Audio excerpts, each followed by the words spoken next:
Hi friends, எல்லோரும் எப்படி இருக்கீங்க? நான் ரொம்ப நல்லா இருக்கேன்.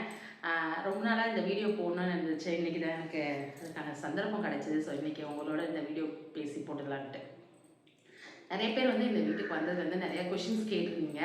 ஸோ எல்லா கொஷின்ஸுக்கும் ஒன் பை ஒன்னாக ஆன்சர் பண்ணிடலான்னு எல்லா கொஷினுமே நான் நோட் பண்ணி வச்சுருக்கேன். இன்றைக்கி எல்லா கொஷின்ஸுக்குமே நான் உங்களுக்கு ஆன்சர் பண்ணுறேன். ஓகே. ஃபர்ஸ்ட் கொஷின் வந்து வீடு மாறிட்டீங்களா அப்படின்னு கேட்டிருந்தீங்க. உங்களுக்கு பேக்ரவுண்ட் பார்த்தாலே தெரியும், அம்மா வீடு நாங்கள் மாறிட்டோம். இந்த வீட்டுக்கு வந்து போன திங்கட்கிழமை வந்து பால் காய்ச்சிட்டு வந்திருந்தோம். இன்றைக்கி தான் இப்போ தான் வந்து ஒவ்வொன்றா செட் பண்ணி எல்லாத்தையும் செட் பண்ணி முடிச்சுட்டு அப்படி இருந்துச்சு. ஏன்னா ஒர்க்கும் பண்ணிகிட்டு இருக்கேன் இல்லையா, அதுவும் பண்ணிவிட்டு பேரலாக இதுவும் பண்ணும்போது கொஞ்சம் டைம் எடுத்துச்சு. அதனால தான் இந்த டிலே ஆகிடுச்சு. ஸோ டீட்டெயிலாக என்னென்ன கொஷின் கேட்டிங்க, என்னென்ன ஆன்சர்ன்றதை இந்த வீடியோ ஃபுல்லாகவே பார்க்கலாம். வீடியோ ஸ்கிப் பண்ணாமல் பாருங்கள். அதுக்கப்புறம் என்ன கொஷின்னா, இது வந்து சொந்த வீடா வாடகை வீடா அப்படின்னு கேட்டிருந்தீங்க. இது வந்து வாடகை வீடு தான். சொந்த வீடு கட்டி வரணுன்றது எனக்கு ரொம்ப நாள் ஆசை. அதுக்கு முயற்சி எடுத்துகிட்டு இருக்கோம். கடவுள் புண்ணியத்துலையும் உங்களோட ஆசீர்வாதத்துலையும் அது சீக்கிரம் நடக்கணும்னு நான் வேண்டிக்கிறேன். சீக்கிரமே நம்ம சொந்த வீட்டிலேருந்து நான் வீடியோ போடணுன்ட்டு எனக்காக நீங்களும் வேண்டிக்கோங்க, நானும் ரொம்ப வேண்டிக்கிறேன். ஓகேவா? அதுக்கப்புறம் முன்னாடி இருந்த வீடு வந்து வாடகை வீடு அப்படின்னு கேட்டிருந்தீங்க. வாடகை வீடு கிடையாது, ஆனால் அது எங்களுக்கான வீடு கிடையாது. அது வந்து எங்கள் மாமியார் மாமனார் கட்டின வீடு. அவங்க கட்டின வீடு அது பொதுவில் இருக்குது. அதனால் அங்கே தான் நாங்கள் இருந்தோம். என்ன காரணத்துக்காக வீடு மாறிட்டீங்க அப்படின்னு நிறைய பேர் கேட்டிருந்தீங்க. ஒரு சிலர் வந்து குடும்ப பிரச்சனையா, மாமியாருக்கு உங்களுக்கு பிரச்சனையா அப்படின்ற அளவுக்குலாம் கேட்டிருந்தீங்க. பிரச்சனைலாம் எதுவுமே இல்லை. எந்த பிரச்சனைக்காகவும் தான் வீடு மாறல. என்ன காரணம்னா, இடம் பத்தலை. அதுதான் பெரிய காரணம். அதுதான் அங்கே வந்து மாமியார் மாமனார் கட்டின வீடுன்னு சொல்லியிருந்தது இல்லையா, கீழே அவங்க வந்து ஃபர்ஸ்ட் வந்து மண் வாங்கி ஒரு சின்னதாக ஓட்டு வீடு மட்டும் கட்டியிருந்தாங்க. அதுக்கப்புறம் பசங்க வளர வளர அவங்களாம் சம்பாதிக்க ஆரம்பிச்சதுக்கப்புறம் முன்னாடி டெவலப் பண்ணி ஒரு பெரிய மெத்த வீடு, டபுள் பெட்ரூம் போட்டு ஒரு மெத்த வீடு கட்டி வச்சுருந்தாங்க. நான் பண்ணிட்டு போகும்போது அந்த வீட்டில் தான் போய் இருந்திருந்தேன். 3 பேருன்றதுனால அடுத்தடுத்து அவங்களுக்குலாம் கல்யாணம் ஆகும்போது இடம் வந்து பத்தலை. அதனால என்ன பண்ணிட்டேன்னா, மெத்தையில் வந்து ஒரு ரூமும் ஒரு கிச்சன் மட்டும் போட்டுட்டு, அப்போ இருந்த காசு வச்சு அதை தான் பண்ண முடிஞ்சது போட்டுட்டு மேலே போயிட்டு ஷீட் மட்டும் இறக்கி போயிட்டு இருந்தோம்.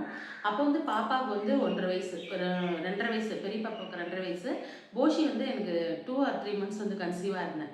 எனக்கு கல்யாணம் ஆகி 11 வருஷம் ஆகுது. நான் அந்த வீட்டுக்கு போயிட்டு 8 வருஷத்துக்கு மேலே இருந்தேன். அந்த மேலே இருக்க வீட்டில் 8 வருஷத்துக்கு மேலே இருந்தேன். அப்போ ஆரம்பத்தில் போகும்போது பெருசாக எதுவும் தெரியல. பசங்க வளர வளர வந்து இடம் பத்தலை. ஏன்னா ஒரே ஒரு ரூம் தான் இருக்கும், கிச்சன் இருக்கும். சுத்தமாக இடம் வந்து பத்தலை.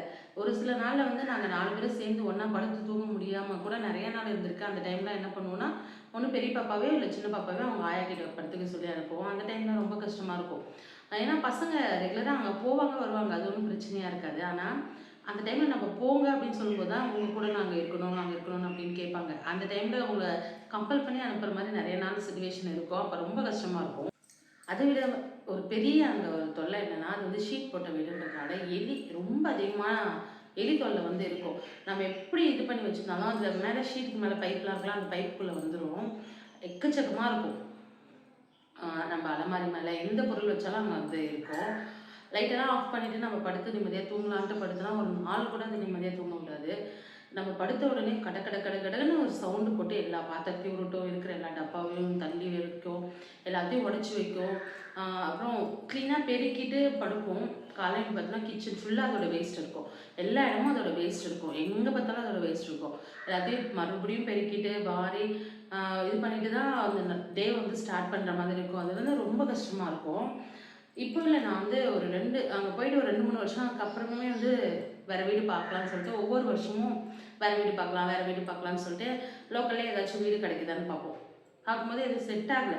அங்கேயே ஏதாச்சும் அட்ஜஸ்ட் பண்ணிட்டு போகிற மாதிரி தான் இருக்கும். சரி, அங்கே அட்ஜஸ்ட் பண்ணிட்டு போகிறதே நம்ம இங்கேயே அட்ஜஸ்ட் பண்ணி போய்க்கலாம் அப்படின்னு சொல்லிட்டு என்ன நிறைய காம்ப்ரமைஸ் பண்ணிட்டு இருந்துப்பான். அதையும் தாண்டி கமிட்மெண்ட்ஸ் வேறு நமக்கு இருக்கும். ஸோ இந்த கமிட்மெண்ட்ஸில் எக்ஸ்ட்ரா நம்ம வாடகை வேறு கொடுக்கணுமா, அது நமக்கு பிரச்சனை ஆகிடுமோ அப்படின்னு சொல்லிட்டு யோசித்து தயங்கி அப்படி என்ன நான் சமாதானம் பண்ணிப்பேன்னா, சரி நம்ம எப்படியாச்சும் சொந்த வீடு கட்டிடலாம், சொந்த வீடு கட்டிட்டு நம்ம மாறிக்கலாம் அப்படின்னு சொல்லிட்டு இருக்கலாம்னு சொல்லிட்டு நான் 8 வருஷத்தை வந்து அங்கே ஓட்டினேன். ஆனால் ஒரு கட்டத்தில் தான் தெரிஞ்சுது, சொந்த வீடு வந்து அவ்வளோ ஈஸியாக கட்டுறது இல்லை. அது வந்து நம்ம நினச்சோன்னே நடக்காது.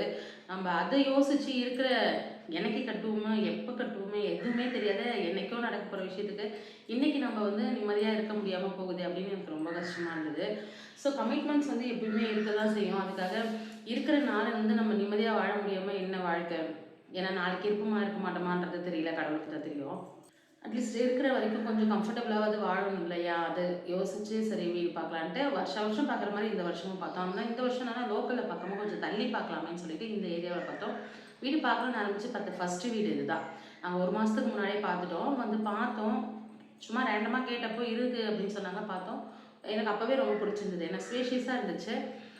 கிச்சன் ரொம்ப ஸ்பேஷியஸா இருந்தது. அதான் எனக்கு ரொம்ப பிடிச்சிருந்தது. அதை விட முக்கியமா தோட்டம் இருந்தது. தோட்டத்துல வந்து வாழை மரம், முருங்கை மரம்னு எனக்கு பிடிச்ச ஐட்டம்ஸ் எல்லாமே இருந்துச்சு. சரி நான் ஓகே பண்ணலாம் அப்படின்னு சொல்லிட்டு, சரி வேற பார்க்கலாம் பார்க்கலாம் அப்படின்னு சொல்லிட்டு வேற வேற வீடு பார்க்கலான்ட்டு ஒரு 1 மந்த்துக்கு அப்புறமா ட்ரை பண்ணலான்ட்டு பார்த்தோன்னா வீடு வந்து அப்படியே காலியாவே இருந்துச்சு.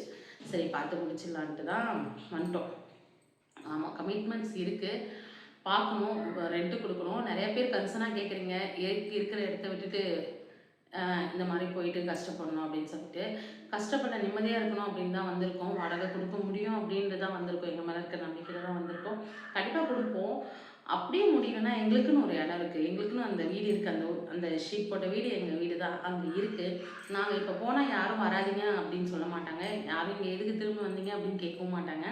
எங்களால முடியும்னா தாராளமா நாங்க அங்க போயிடுவோம். எங்களுக்கு ஒரு இஷ்யூவும் கிடையாது. பட் அதுக்கான சூழ்நிலை வராதுன்றத நான் நம்புறேன். பார்க்கலாம்.